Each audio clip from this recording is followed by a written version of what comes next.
clap. Oh, you got that mic on, don't you? All right. You just took it ahead, man. No, you know what? More, I don't give a fuck what you do. Hold on. Pull this motherfucker up like that so I can see. Bam, bam, bam, bam, bam. Nigga, how am I gonna get home? That's my question.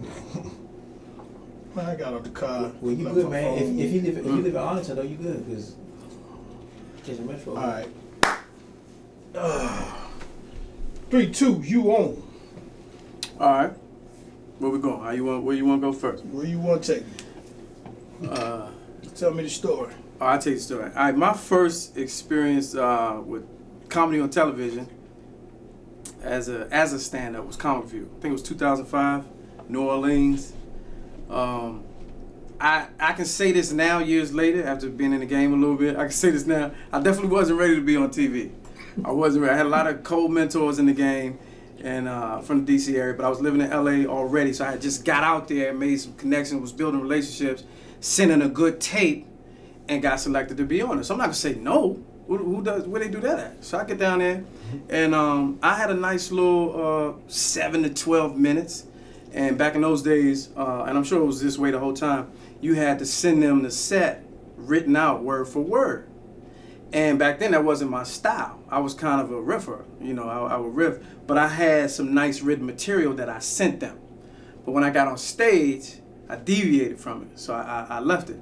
I'd say about halfway through, I did a bit about a gay hurricane, right? And how gay hurricanes sound when they're on TV. Regular hurricanes is like, rah, rah. But when they show a gay hurricane like Fabian that hit the Carolinas in the 90s, it was like, woo, woo, woo, I'm blowing. And so I did that, and I mean, I still got the tape to this day. It's on YouTube. The crowd went bananas. But you gotta realize, this is July 4th weekend, 2005 in New Orleans. So Comic View was set to air January, right? So now, backtrack. At the end of my set, I kind of fell apart. I saw the big TV screen at the end. It was in a big theater, big auditorium, a couple thousand people in there. Big TV screen. It was like 10 minutes, get off the stage. I look at the clock and it was like 10:30. I thought it was 10:30. I didn't know it was 10 minutes and 30 seconds. So I'm on stage like, yeah, so where I want to go next? Man, you guys are beautiful. And next I know it's like 11:15. I'm like, damn, 45 minutes just passed that fast. So then I wrapped it up and got off stage, and Cheryl Underwood was the host at the time. You know, the producers are laying into me going backstage. They're like, you were supposed to get off, and we flagging you off. My heart's racing. Cheryl Underwood, because I fell at the end of my set, like really took a dive, she just went on me.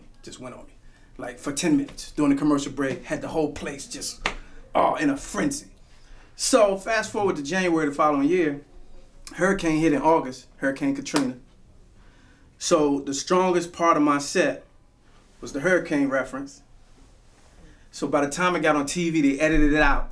They had me, hey New Orleans, what's up? My name is Lamont, and thank y'all been good. That's what they showed on TV.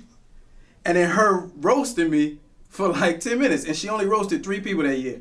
She roasted T.L. Fitz, because she said he sounded like T.P. Hearn, and she roasted Flame.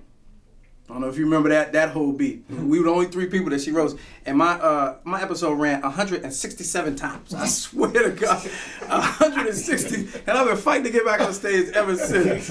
But the hurricane piece, and then me taking the L at the end of the show, I mean, it made for, I use this word carefully, but it made for the perfect storm, because, I mean, none of the material made it on TV. Because there's no way in the world they could have showed that, them people laughing at my hurricane joke in New Orleans a month before Katrina hit.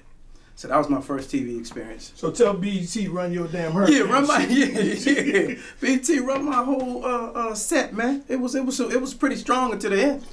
It was strong until the end. But Comic View, that was my first experience, and you know, I was excited because to me that was Def Jam for me as an adult, because I grew up on Def Jam. So that's my story. And I'm still on Cheryl Underwood head right now. Me and her, we made peace years later in a radio interview, but I'm still on her head though. Still on her head. Earl. That's what I call her. That's my pet name for sure. That's what I needed. She got me too.